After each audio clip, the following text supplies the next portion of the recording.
Bismillahirrahmanirrahim. Assalamualaikum warahmatullahi wabarakatuh. Baik, saya akan mempresentasikan bab 13 yang berjudul Isu-isu kontemporer potret APBN di Indonesia, yang akan dipresentasikan oleh saya sendiri, Citra Dewi Bungalatirta, Nurul Fajriati, dan Wulan Rahmayanti, dengan dosen pembimbing Ibu Heni Mulyasari, STMAG. Ada 4 pembahasan yang akan kita bahas. Yang pertama, apa pengertian anggaran pendapatan dan belanja negara? Yang kedua, apa saja fungsi dari APBN? Yang ketiga, apa saja isu dan potret permasalahan APBN yang terjadi di Indonesia? Dan yang terakhir, bagaimana solusi dari masalah APBN yang terjadi di Indonesia? Langsung aja kita masuk ke pembahasan yang pertama, pengertian anggaran pendapatan dan belanja negara. Pengertian anggaran pendapatan dana belanja negara, yaitu merupakan bagian dari keuangan negara. Dalam teori anggaran terdapat beberapa pendapat mengenai anggaran. Misalnya, Burkhead dan Wiener mendefinisikan anggaran sebagai rencana pengeluaran dan penerimaan negara untuk tahun mendatang, yang dihubungkan dengan rencana dan proyek-proyek untuk jangka waktu yang lebih lama. Sedangkan Welch memberikan definisi anggaran belanja dengan sebagai pedoman untuk membiayai tugas-tugas negara di segala bidang, termasuk belanja pegawai untuk jangka waktu tertentu, lazimnya untuk 1 tahun mendatang. Tugas-tugas negara yang diselenggarakan demi kepentingan masyarakat atau rakyat, jadi masyarakat dibebani biaya untuk penyelenggaraan tugas-tugas tertentu. Itulah sebabnya masyarakat dikenakan pungutan-pungutan berupa pajak, bea dan cukai, dan yang lain-lain yang bisa disebutkan dengan pungutan. Untuk memperkirakan berapa besarnya iuran-iuran itu, maka direncanakan Anggaran Pendapatan LPM 1993 yang akan dijelaskan oleh Wulan Rahmayanti. Bismillahirrahmanirrahim. Perkenalkan, saya Wulan Rahmayanti. Di sini saya akan melanjutkan slide yang selanjutnya mengenai pengertian APBN. Dari pendapat tersebut, maka secara umum pengertian terhadap anggaran negara adalah yang pertama, mewujudkan suatu rencana keuangan negara atau pemerintah. Yang kedua, mewujudkan suatu rencana pembangunan nasional. Yang ketiga, mewujudkan suatu rencana anggaran belanja negara. Yang keempat, mewujudkan suatu rencana anggaran pendapatan negara. Yang kelima, berlaku selama 1 tahun anggaran. Pengertian secara khusus dalam arti yang digunakan dalam praktek. Untuk yang selanjutnya yaitu fungsi APBN. Fungsi APBN terbagi menjadi 6 fungsi. Yang pertama, fungsi otorisasi, mengandung arti bahwa anggaran negara menjadi dasar untuk melaksanakan pendapatan dan belanja pada tahun yang bersangkutan. Yang kedua, fungsi perencanaan, mengandung arti bahwa anggaran negara menjadi pedoman bagi manajemen dalam merencanakan kegiatan pada tahun yang bersangkutan. Yang ketiga, fungsi pengawasan, mengandung arti bahwa anggaran negara menjadi pedoman untuk menilai apakah kegiatan penyelenggaraan pemerintahan negara sesuai dengan ketentuan yang telah ditetapkan. Yang keempat, fungsi alokasi, mengandung arti bahwa anggaran negara harus diarahkan untuk mengurangi pengangguran dan pemborosan sumber daya, serta meningkatkan efisiensi dan efektivitas perekonomian. Yang kelima, fungsi distribusi, mengandung arti bahwa kebijakan anggaran negara harus memperhatikan rasa keadilan dan kepatutan. Dan fungsi yang terakhir yaitu fungsi stabilisasi, mengandung arti bahwa anggaran pemerintah menjadi alat untuk memelihara dan mengupayakan keseimbangan fundamental perekonomian. Untuk slide selanjutnya yaitu isu-isu kontemporer potret APBN yang terjadi di Indonesia. Asumsi ekonomi makro yang disusun hanya mendasarkan kepada tujuan sempit tetapi mengabaikan semangat keadilan sosial seperti aspek ketimpangan pendapatan. Berikut beberapa isu tentang APBN yang terjadi di Indonesia. Yang pertama, besaran anggaran tidak mencerminkan permasalahan dan kontekstualisasi dasar pembangunan nasional. Yang kedua, amanah undang-undang tidak semuanya dijalankan dengan baik. Yang ketiga, penerimaan negara dihitung sangat rendah, baik yang bersumber dari pajak maupun penerimaan negara bukan pajak atau yang sering disingkat dengan PNBP. Baik, slide selanjutnya yaitu dikatakan di sini bahwasanya jika faktor sebelumnya yang menjadikan permasalahan adalah pemborosan penggunaan anggaran belanja yang dibelanjakan oleh pegawainya dan tentu saja tidak tepat sasaran yang seharusnya dapat dirasakan oleh masyarakat umum. Permasalahan terkait pembuatan anggaran di daerah itu karena inkonsistensi yang tidak dapat dilakukan oleh pemerintah daerah umum juga dilakukan oleh DPRD. Akibat inkonsistensi ini banyak program yang ingin dijalankan oleh pemerintah daerah tidak sesuai dengan anggaran yang direncanakan. Alhasil, ketika masuk dalam tahap pelaksanaan program tersebut sulit dijalankan.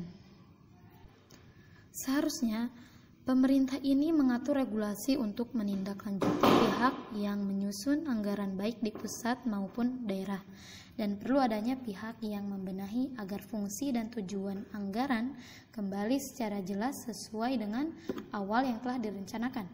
Peran DPR atau DPRD ini perlu terus diawasi oleh lembaga terkait seperti KPK supaya penyusunan dan penetapan anggaran belanja sesuai dengan yang telah direncanakan dan tidak salah sasaran sesuai aturan pokok yang telah ditetapkan Undang-Undang Dasar 1945. Selaras dengan tujuan yang telah diamanatkan Undang-Undang Keuangan Negara, dilampirkan bahwasanya belanja negara atau daerah dirinci sampai unit terkecil seperti organisasi, fungsi, program, kegiatan, dan jenis belanja lainnya, di mana unit kegiatan hingga jenis belanja perlu selaras dengan satu sama lainnya agar mendapat persetujuan DPR atau DPRD yang nantinya akan dikaji oleh Dinas Keuangan.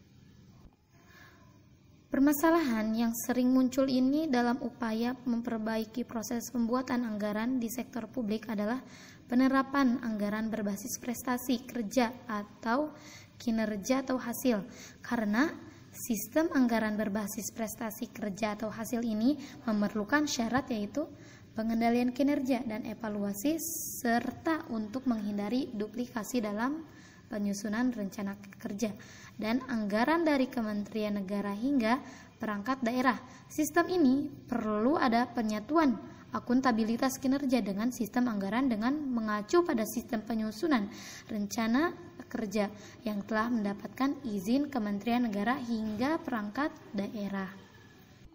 Nah, di slide selanjutnya, bahwasanya anggaran itu tidak hanya bergerak di sektor publik namun juga di berbagai sektor lainnya, dan dari setiap sektor itu tidak luput dari berbagai permasalahan. Salah satunya adalah di bidang pendidikan. Indonesia setidaknya selalu mengalokasikan anggaran pendidikan dengan peningkatan setiap tahunnya. Nah, seperti pada tahun 2015, pemerintah menganggarkan pendidikan sebesar 390,3 triliun atau 21,56% dari realisasi APBN 2015 sebesar 1.810 triliun rupiah. Setelah itu peningkatan terjadi lagi pada tahun 2017. Anggaran pendidikan mengalami kenaikan sebesar 20,28% atau senilai 406 rupiah triliun dari total belanja pemerintah sebesar 2.001 rupiah.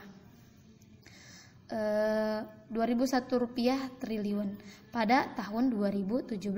Lalu pada tahun ini 2019 dalam APBN 2019 pemerintah kembali menganggarkan belanja pendidikan sebesar 492, triliun rupiah atau 20,01% dari total belanja negara sebesar 2.461,1 triliun. Nah, namun anggaran yang semakin tinggi ini setiap tahunnya tidak menjadikan jaminan akan mutu kualitas pendidikan di Indonesia.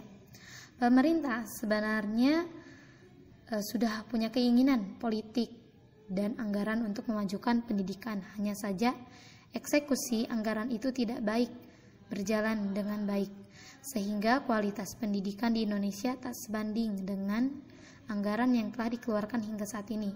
Kualitas pendidikan di Indonesia saja bahkan kalah dari negara tetangga Vietnam yang tiap tahunnya menganggarkan anggaran sama untuk pendidikan di Indonesia.